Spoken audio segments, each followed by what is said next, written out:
every little detail.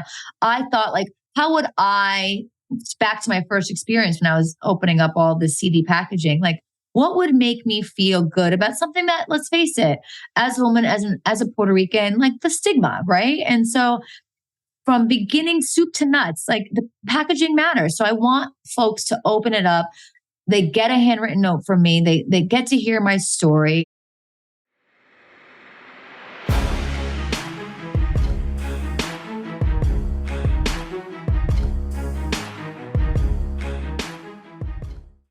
What's up, guys? Welcome back to another episode of The Dime. I'm Brian Fields, and with me, as always, is Kellen Finney. And this week, we've got a very special guest, Kristina Adduci, CEO of House of Puff. Kristina, thanks for taking the time. How you doing today? Pumped to be here. Too many teenies last night, but excited to be with you guys. I don't know if there's ever too many teenies. Kellen, how are you doing? I'm doing really well. Excited to talk to Kristina and help educate the East Coast, right? That's what the West Coasters are here for. That's right. So, Kristina, just for the record, your location, please. Our office is based in New York, but I am currently in Connecticut. So East Coaster, yes. I think we're doing it, Kellen. I think we're going to have to go back and tally it up at the end of the year. And I'm going to let you know, I think we've gotten you. I'm here for it. So, Kristina, for our listeners that are unfamiliar about you, can you give it a little background about yourself? Name's Kristina, born and raised in good old New Jersey. Grew up in a strict Puerto Rican household. My dad worked at ShopRite for 27 years, cutting cold cuts. So always be nice to your deli man, guys. And my mom decided later in life that she was going to quit her real estate job and become a physician. So I say that because that sort of just lays the groundwork of like who I am as a person and my entrepreneurial like journey and just being a risk taker and that's just part of my DNA. And I also grew up with two grandparents who were Pentecostal pastors. So all this to say, I was no fun as a kid and was never exposed to cannabis. And was a goody two shoes, dare kid.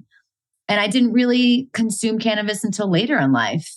I went to grad school, graduated, thought I was going to work in politics. Glad that didn't work out. And went to go work for the Michael J. Fox Foundation for Parkinson's research. And that was sort of the first time I was exposed to hearing about cannabis for therapeutic and medicinal benefits. If you know anything about Parkinson's disease, some patients suffer from dyskinesia, so the shaking, and a host of other things. And it was just wonderful to see millions of dollars going into research for Parkinson's patients. And so, living in New York, I started an art magazine. I'm an art collector. And little by little, I left the Michael J. Fox Foundation, did the magazine full time. And we had it in Miami, New York, and LA. And little by little, my anxiety and not sleeping at night really was hindering my performance. And I wanted to get off the big pharma train. And I decided, oh man, I think I'm going to try cannabis. And so my boyfriend at the time, who's now my husband, he came over with this just collegiate, gross bong. And I'm just like, oh my God, I cannot believe my first time is going to be out of this like just ugly thing that I just want to throw in the back of my closet. So the pros were that I loved, it was instantaneous when I consumed.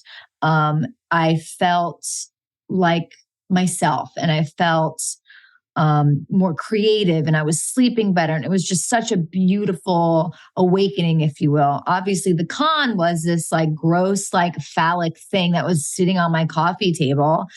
And I thought, all right, well, I have this Rolodex of artists that I've worked with. I think I've interviewed over 1,500 artists. I thought, let's bring art into cannabis, right? Cannabis heals, art heals. I love beautiful shit. So let's just like bring it all together. And that's sort of the story of how House of Puff was born. So how long after that inception of that first experience, I'm assuming after you consumed, you continued consuming, but how quickly after, from a time frame perspective, did you decide, hey, like House of Puff, here's an idea, this is something I'm going to go for? It was about 6 months and I kept consuming and I liked it so much, but I did not like the experience. I didn't like I went down to St. Mark's and tried to find a pretty pink pipe that I could fit in my purse. Couldn't find it. I went online, like, this is, back 5, 6, 7 years ago. So the green rush was just starting to happen. And you were seeing a lot of accessories come to market, but nothing that sort of fit who I was as a stylish adult, as a woman, and as a woman of color, right? A lot of these things I was ordering online, for starters, came in like CD packaging. So like, check, no, that didn't make me feel good about my experience.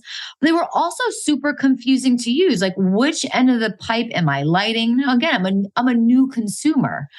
So I thought, all right, right off the bat, I started reaching out to artists, ceramicists, contemporary artists, start licensing their artwork to put them on, rolling papers, etc. But the second part of that was like, I need to educate everybody around me, like the women I was talking to, like, yeah, we like cannabis, but like, how did you even use a one hitter or a bong? Like, again, back to basics, right?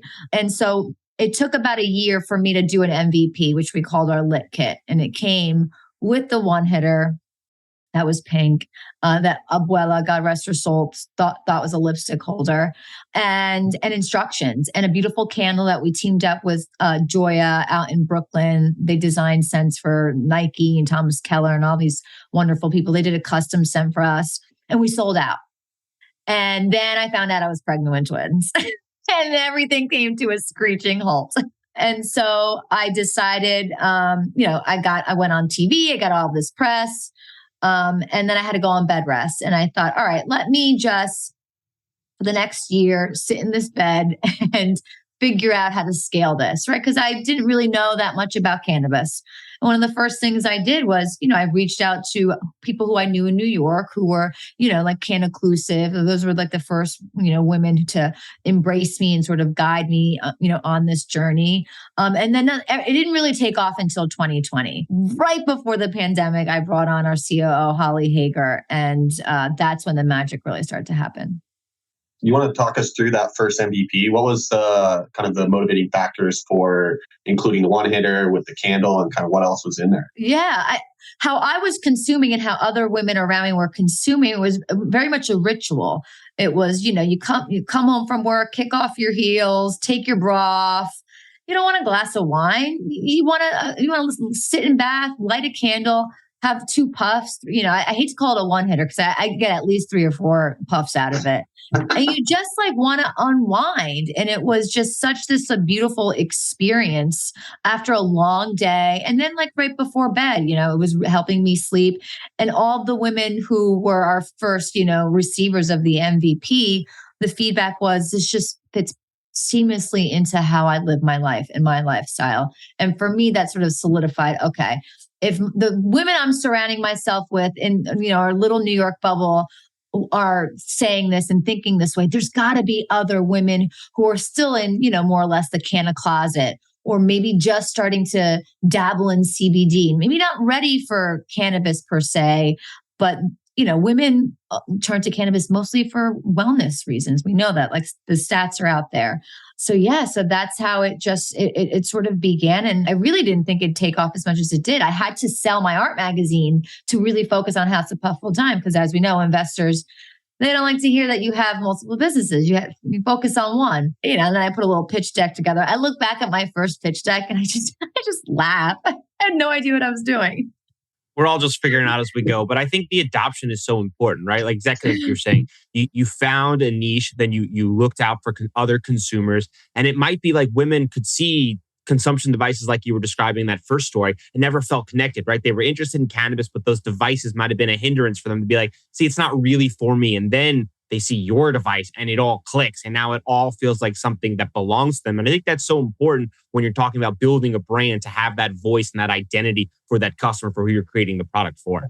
Yeah. And accessories were just a very pragmatic entry point for us. When you're an entrepreneur, one of the first things you have to think about is like, how big is this problem I'm trying to solve? And the problem we know is huge. I mean, women are the fastest growing consumers in cannabis, full stop. And so I knew I could solve the problem fairly quickly, right? We're not flower touching company. So very little regulatory constraints, although, we do have hurdles that we jump through. But accessories was very intentional. how did we blend the art with it, right? Obviously, with the art background, that's an interesting niche that you have, and obviously applying your previous experience, that had to been something where you wanted to forge the two of them together. So was that easier than you thought, or harder than you thought looking back? It was easy, right? Because I like to say that, House of Puff sits at like the nexus of social justice, art, and cannabis, and women need to be put at ease, right, with cannabis, especially if they're doing it for the first time. And so art and high culture, like, sort of normalizes it for them, right? Especially when you pair it with beautiful lifestyle content. But art is so integral to who we are as a company. It's just part of our DNA. And we have a really cool model on how we do that. We work with BIPOC women artists for the most part. Everything we do is still hand glazed, like our ceramics, which, I don't know how long that's going to last as like we continue to scale. But I've refined my eye as an art collector for so many years. So I know good design and appreciate artists. And so what we do is we will take a product, and the artist will do like, a run of just a very small run. We'll test it out. And if it does well, then we'll put that product into commercial production. And so we did that for our La Pipes, which was our hero product, our first product. And now we have it in 8 colors, still all hand glazed here in the US by women artists. We also license artwork, and it's a really cool model because they're not just pretty rolling papers, right? Like, of course they are. But our artist series, we've done 2 so far. One with a Mexican artist, Paula Flores, and most recently, which I know you guys were both at the event we did for Chris Wilson. And that was just sort of a dream come true for House of Puff, where we license the artwork, we put it on rolling papers, and there's a give back component. So of course, we want to support our artists in that beautiful ecosystem. And with Chris, he spent 16, 17 years in prison, spent some time in solitary confinement. The artwork that we put on the rolling papers was Positive Delusions. And it was how he got through solitary confinement. And I encourage everybody to read his book, The Master Plan. And he's just such an inspiration. And so the colors in Positive Delusions all, mean something. Like the black in the painting represents the anger and rage he felt as a black person. And so we give back to him, but we also give back to Solitary Watch, which is an organization trying to end solitary confinement in the US. So art and artists are inseparable from House of Puff. And it's, I think, because we're rooted in art, that's why we stand out. It makes us pretty much different from other folks who are doing, cannabis accessories. That's beautiful. Can you walk us through kind of the strategy for pairing specific art pieces with the form factor, right? We were talking Chris Wilson, a specific painting went on the rolling papers. What was the kind of the decision and the conversation that went into choosing that piece on the rolling papers? So this was Chris's first foray into abstract art, and we were staging an exhibition at Etain, and we saw all the paintings, over Zoom. And Positive Delusions, first of all, the name itself, it just strikes you. You're like, what is that about? Before you even see it, right? You like want to know more. And Holly and I got quite emotional when we saw Positive Delusions. And then when Chris goes to explain it. So it's sort of this, like, not to sound too woo-woo, but I had sort of just like this feeling in my heart and in my gut, like, that is it. That is the painting we need to. And of course, we have to get permission from Chris because we don't know, like, is it an art collection? Does somebody own it? Because then obviously and licensing is already complicated when you're licensing artworks. But it's Holly and I just have this, like, we saw it and we were like, that is it. It's Positive Delusions. And how cool is it that you get to carry a piece of artwork, in your pocket or your purse that has a beautiful story. And a give back component. So it's all gut. There's no rhyme or reason. We just, when you know.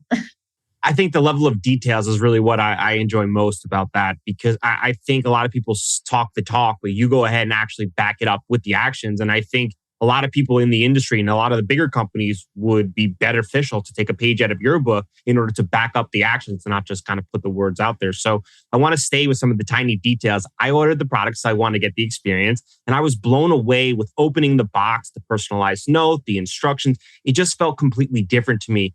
In my household, we receive a gift from the Amazon guy every single day. There is no feeling with it. It is just a plain box. And I think that was kind of like what my conditioned thought would be when I opened it up. And I was completely blown away by the different experience that I just felt opening and just having it. So I wanted to kind of expand on some of those experiences and those details. Like, was that always an intention? Was that something you kind of worked through? How did that happen?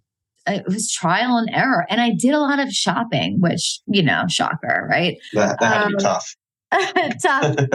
So I was doing market research, but also, shopping. Yeah. And I, just like with art, to your point, the attention to detail, right? The little things you notice in a painting, or, a corner of a painting that might inspire you, the colors. It's sort of the same thing when you get a House of Puff package, right? Every little detail. I thought, like, how would back to my first experience when I was opening up all the CD packaging, like, what would make me feel good about something that, let's face it, as a woman, as a Puerto Rican, like the stigma, right? And so from beginning soup to nuts, like the packaging matters. So I want folks to open it up. They get a handwritten note from me. They get to hear my story, and it's just, everything has been well thought out. But it took 4 years to really just hone that in, and finally we got a fulfillment center now, which is because I was doing that stuff out of my garage. Me and I'm wearing my Steve Jobs turtleneck reference to businesses out of garages. And to pack up all of your stuff and to send it away and, trust that packaging experience in somebody else's hand. Luckily, we work with a women-owned company in New York, and they're amazing. And I Zoom with them all the time. I'm like, let me see how you're packaging. Do it again. Wait, put the tissue paper. Yep, there we go. Put the sticker on, like every little branding moment is intentional. It's so important, especially for new consumers, right? Because especially here on the East Coast, we have that stigma still. People don't understand or don't know what to experience. So that first time is so important. And having those instructions, like it's such a minute detail for some, but for others, it's so critical because getting a product like that, most people are like, I don't know what to do. But a product like yours, experiencing that, I'd feel comfortable sending it to someone for the first time, and they wouldn't have to ask me, hey, Bri, like, what do I do now? And like, then it gets kind of weird. So I applaud you for those type of details. Apple also is pretty good at packaging too, with your Steve Jobs reference. How do we continue forward and kind of remove the stigma? Obviously, that stench kind of continues to get on, but embracing what other opportunities can we do to help remove it? Listen, I think normalization is the key to everything, but I like to say normalization, then legalization, right? That's how we get there. And the more we talk about it, obviously, when we have folks like, Biden going on and talking about cannabis, and you have, celebrities and people you look up to, that's great. But really, at the end of the day, I have to say it's education. You just, the more people feel comfortable on a topic, the more likely they're going to talk about it. And the more that they talk about it, the more that it becomes part of everyday conversation. Like I was talking to another parent about the other day. My kids go to, a fancy pants private school, and I'm afraid, are these parents gonna, judge me if they know I'm in cannabis? But what Kristina does? Kristina she likes to talk about it. I'm like, here's my YouTube channel. You go to my blog. You have any questions, come back. And now more and more parents are approaching me and, at the parking lot being like, hey, so I just watched the terpene video. So like, what kind of terpenes are in my gummies? Do you get gummies? Can I get some? And I become like the weed witch of Westport. The plug. That's quite the name. And so that's why we've invested so heavily in content marketing, right? Because specifically women want to be talked to and educated a certain way, and we make it super digestible and easy and pull that friction out for them. Because once again, if you're educated on a topic, you're going to feel good about it, and you're going to, especially within the Hispanic community, like it is tough to talk to abuela about cannabis. So she don't want to hear none of that. But if she sees a beautiful video of a manicure and, not some white kid in his mom's, basement teaching her how to roll a joint, but she sees me, she definitely going to have a different experience. Right. And so that's why we, our editorial site and YouTube is just something that we really focus on. Have you noticed that stigma kind of changing more recently rather than or has it just been kind of consistent since you've been doing the content? Yeah, we get a lot of comments on, our social channels a lot. It's like, I never thought I'd see somebody like you consuming. And I'm like, okay, this is how we start to break it down. And especially, with the Northeast, the Northeast, sorry, but Kellen, we're the epicenter of a lot, right? And so we're the trendsetters. So all these other states are falling like dominoes. It was New Jersey, New York, Connecticut, Virginia, and so I think with legalization happening in the Northeast, it really is helping accelerate, destigmatization and normalization for sure. I completely agree. I mean, there's 18 million people that just live in New York City, and Colorado has like 5. So I get it. And you're right, Kristina. If you go on YouTube and you search for like rolling a joint, you're going to get 90% are going to be the same kind of close your eyes and guess. You can see the person in your head. And totally. Having someone like yourself kind of be that face for others, people similar interests, it changes that perception because people immediately assume, wait a minute, like you did originally with the product, you're changing the idea that this is for me and this can be for me. This is someone else doing it. So I definitely think that you're on the right track. So was that something that was easy to start? Because obviously putting yourself in that shoes is challenging, right? Being the face for others to look to for continuity and for comfort. That's a challenge. Was that something that came natural to you?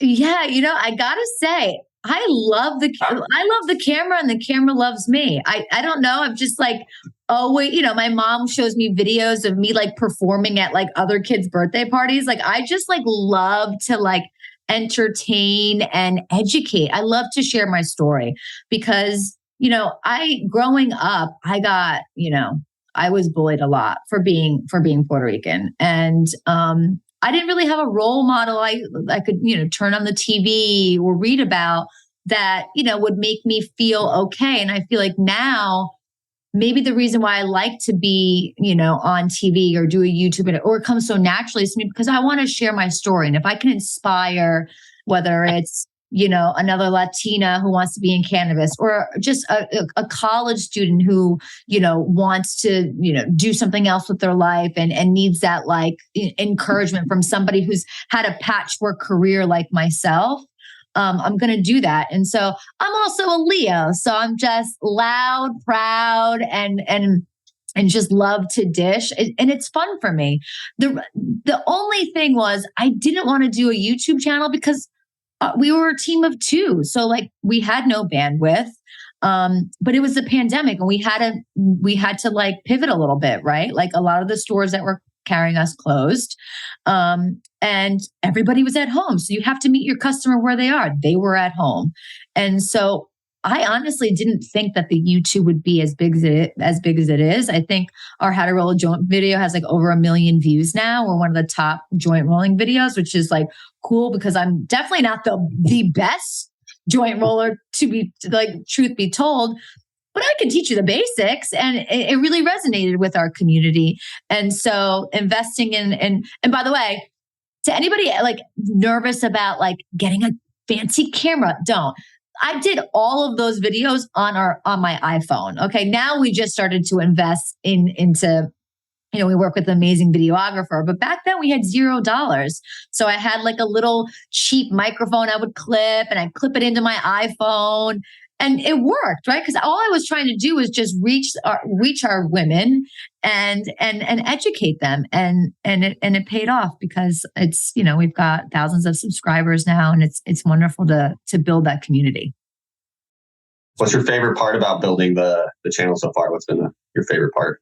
Interacting with other people, interacting with other women specifically, interacting with women who were where I was when I first started, confused, scared, nervous, Had there been somebody like me on YouTube or a place or social channel that I could have looked at, I probably would have been a lot more comfortable early on. But everything happens for a reason. So it's just hearing the stories from just incredible these kind of curious folks and their journey, right? Because we're not West Coast legacy. We haven't been doing this for 20 years. We're newbies, and we can't forget about that. There are people who are just realizing how beautiful this plant is. That is beautiful. This just got to fuel the fire. Yeah. Does cannabis help with the creativity, and does it help calm the nerves, maybe pre-recording? So, I am, again, like the type A in me. I never want to consume when I film, but then I think our last video, 7 questions to ask yourself before you go to a dispensary, I had done it so many times, and Holly was like, why don't you just like have a little puff and do it one more time? And I'm like, oh, fine. Okay. So I take a little puff, and it was, of course, the best take out of all of them. So now I'm rethinking it. Maybe I just need a little personality puff, #personality puff, and then get on camera. You're like, it's for the content. It's just for the content. Because I can't consume during the day, like working hours. Like I know there are people who do it and they need it and it's great. I can't. I'll just be in the pantry just eating Doritos if I do that. Favorite Dorito? Cool Ranch or nacho cheese? Cool Ranch. Are you out of your mind? Of course, Cool Ranch. He's just setting you up for it's a gotcha question. So what's the state of New York, right? Like what can we anticipate? Obviously, right now it's disappointing. But for the people out there, especially for the East Coasters, and specifically here in New York, like what can they expect in the future, and like what can we hope for from what you've seen to come about? I think we are going to see a robust, competitive New York market. And the OCM has they want this to be a very competitive marketplace, as it should be. I think you're going to see a lot of creative brands and companies and people. And I pray and I hope that most of these operators and brand builders and companies are the Black and brown community, because we deserve it. They deserve it. And New York is doing their part, and they're sticking to. Now, I know everybody has their opinions on, regulations that drop every so often. And I actually host, every other Thursday, a small group of folks, and we, dissect them and what we like, what we don't like. Should we submit comments? But overall, I mean, the diversity of products and is going to be incredible. I went to my first grow in upstate New York, in Walden, New York, and I got to say, I was so emotional to see cannabis being grown outside in New York soil. And so, Cali better watch out, because in the next few years, we might be the biggest cannabis capital. I think Kristina just put California on notice. Yeah. Don't at me. So what about events? Can we expect, obviously, like an intersection of more art-based, cool events? Ones that I think, like when we hear cannabis events, I think people all immediately go and think of like a more dingy and a basement style event. But can we expect in New York a more upscale, a vibrant environment with art and cannabis in the future, in your opinion? Oh, absolutely. I mean, it's already happening now. You have, folks like Happy Monkeys throwing events with live artists doing painting at the Classic Car Club. I mean, what? I mean, how incredible. They had like 1,000 people there. You're going to see not only the intersection of art and cannabis, but fashion, right? We're the fashion capital, we're the art capital, we're the, banking capital. You're going to see so much crossover. And that's why New York's so great. We've always been good at that. We're the melting pot for a reason, right? And just bringing everybody's diverse backgrounds, right? Because we all didn't come from Canada. We came from somewhere else. I came from the art world. Somebody came from, running magazines, what have you. And now we're all doing this together. You're going to see a lot of interesting, again, like nothing like you've seen before. So watch out. What's the future roadmap look like for you? Obviously we are a brand that is built in New York. We're here in New York. Most of our products are named after spots that I love in New York. We want to be, we're D2C, we're B2B. I think the next step, put two and two together is as a House of Puff IRL. And giving customers finally the opportunity, because whenever we do a pop-up and they get to like touch the product and meet me and meet our team, they're just like, oh, I love it. I get it now, right? Because there's a difference between shopping online and shopping in person. So I am bullish on retail.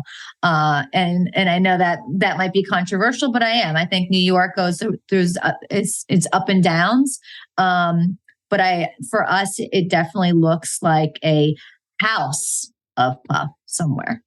Oh, I see. Wink. You see what I did there? Yeah. Wink, wink. But I think you're right. I think like there's something tangible about touching the products. I've been shopping enough with my wife to see her touch the clothes, not necessarily buy them all, but just touch them all. And I never understood what that concept in theory was. But she said there's something different about feeling the products. And I think you hit the nail on the head with kind of being live with the products and experience it and then truly understanding it. Yeah. And it could be a really, really awesome retail experience, integrating the art and all of your products. Exactly. And it'd be great to, continue to work with all these incredible artists, support our local artists in our community, stage art shows. We're really excited for the future for sure. What is one fact or statistic about being in the cannabis industry that would shock others to know? Oh my gosh. Let's see. I don't know if this is like, cannabis in general, but the disbursement of funds to women and women of color, I think is 0.8% of venture capital. 0.8% goes to us. I hate to think about it, but more people need to know about that, right? And I think access to capital is something that, especially access to capital for people of color, is something I'm very passionate about. I don't think it's talked about enough. And that stat, while a sad one, I don't let it, bog us down. We just keep on keeping on. And there are tons of investors and people and folks who want to support and invest in brands that are owned by Black and brown folks. And I think that we need to be talking about that more. So I would say that's a stat that maybe not cannabis related, but something that I always like to mention because I want it changed, right? So if I want something to change, you got to talk about it. Do you think that they get passed over more, or do you think we just need more female entrepreneurs or a combination of both? I think they get passed over. I think there are a lot of female entrepreneurs doing a lot of kick-ass things that get passed over just because they're women. What can be done to make more noise about it or to change that? Well, talking about it, right? This beautiful platform. So, thanks to you guys. And, you've always done such a wonderful job of bringing women on your show. So I appreciate that. We need more of you, right? We need more platforms to be talking about this. We need to be in the room, right? When I go to a lot of these capital conferences, Benzinga was just at, they're very intentional. They are trying, right? They're teaming up with organizations like Women Grow and, gave me a 10-minute pitch for $0. Like, let me go on stage and talk about. So, there are people in this space who are doing the good work. We just need to amplify that more. Well said. When you started your journey in the cannabis space, what did you get right? And most importantly, what did you get wrong? What did I get right? I think I'm going to be a little cheesy. I got right. My Holly Hager, my COO, is the one thing I absolutely got right. I think too many times you hear about failed partnerships. And I am extremely blessed and honored to be working with such an incredible mind. And I know you feel the same way about Kellen. It's mutual over here too. I have that same feeling. What I got wrong, how difficult some of advertising and marketing. I didn't realize the shadow banning on Instagram was like a thing, right? I didn't realize that TikTok would strip down all of my videos, even if it was just oregano in the video. I was not prepared to have to get creative and perhaps even leave some of these social channels because we were getting booted off all the time. And it's frustrating when you invest time and energy and money and you have a social media manager and you're posting all these things, you're trying to reach your community, you're trying to do sales and you can't. So I definitely underestimated that for sure. That one agitates me so bad because people are like, can't you just do X, Y, and Z? And you're like, yeah, if only. Thank God for LinkedIn. Shout out to LinkedIn, you know? But like realistically, like at any moment, people be kicked off that. And like, then we're going to be here next week being like, you know what? We're sorry we gave LinkedIn any love. Like they deserve to be in the back of the room like everyone else. Well, that's why I think podcasts are also like one of my favorite things to do. It's audio, right? You can't, very little regulatory constraints there. So, right. Again, you guys are nailing it. You can control what you can control, but you need to do your own voice in order to dictate that out. And if you put yourself in position to have the big social media platforms control your voice, you know, you're subject to what they think is necessary and best. Yeah. 20 years from now, we will look back and say, that was barbaric. I can't believe we did that in the cannabis industry. What is that? 280E? Yeah. Safe banking, you name it. That's top of mind for me because obviously we know a lot of businesses, unfortunately, are closing and struggling, especially the California market.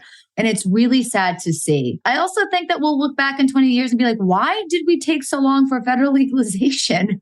Like, we are talking about medicine. This is a medicine, but we cannot forget that. Yes, we like to consume and have fun and be giggly or whatever. This is a medicine first. So I think we'll look back like we did prohibition in the 20s and be like, that was like illegal? What? So yeah, that's my answer. Before we do predictions, we ask all of our guests if you can sum up your experience in a main takeaway or lesson learned to pass on to the next generation, what would it be? Don't worry about making mistakes because you're going to make them. You have to keep going, especially in a nascent industry like cannabis. Very difficult. I don't think people realize how difficult the cannabis industry is. And we are changing the tire as we drive the car, right? It's still moving. And we are going to have hiccups and we're going to change gears, and that's okay. But those things, bad experiences, especially personal experiences that go haywire, can help build an incredible business. And I think the House of Puff story is a testament to that. You just got to keep going. I made a lot of mistakes, but I built this company because my own bad personal experience, right? Said gross collegiate bong. And now look where we are, right? We've got a worldwide community of almost 5 million, and I would have never thought that. So that's the takeaway. I mean, drawing inspiration from a dirty, ugly bong is pretty incredible. I got to tell you, I have to. All right, prediction time. Kristina, what is one cannabis essential or product that every new customer should have or consider to own? Ooh, I obviously want to say a one hitter, right? Whether you're a cannabis connoisseur or you're a kind of curious gal, I think it's just an easy, quick way to get a little puff. I also think that beverages, a lot of family members of mine who would never smoke, or even nervous to take an edible. When again, bullish on beverages. I think that you pour as Jamie Evans has a rosé that tastes just like rosé. There's no alcohol in it. I think that everybody at some point should have a little case of can or a drink or an infused beverage, because I do think that is the future. I really do. I think beverages are just a fantastic entry point for a lot of folks.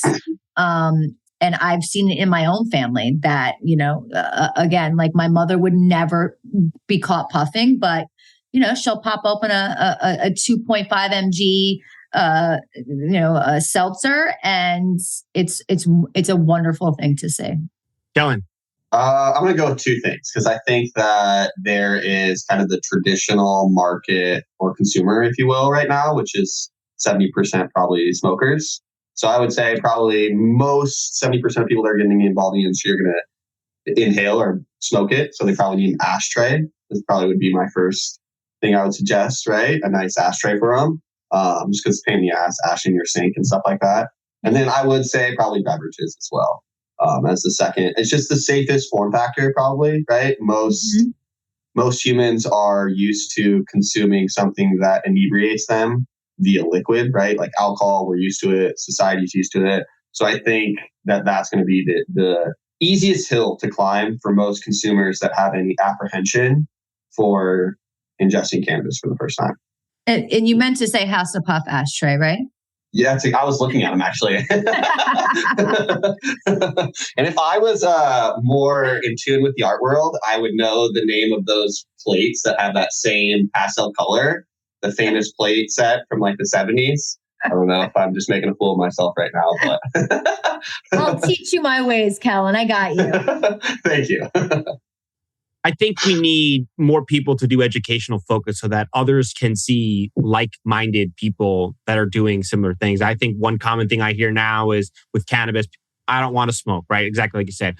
I don't want to eat edibles, right? There's different form factors, but that starts with educating yourself and understanding that it's not these preconceived notions that you're feeling. And I think that starts with having a social figure like yourself, Kristina, or others out there that are helping knocking down doors and these barriers of stigmas of saying that like, hey, maybe I don't need to have a glass of wine after work. I can have, a 2.5 milligram beverage can. But that starts with educating yourself and being comfortable with putting in some of the effort to go find someone that makes you feel comfortable and then following what they're doing.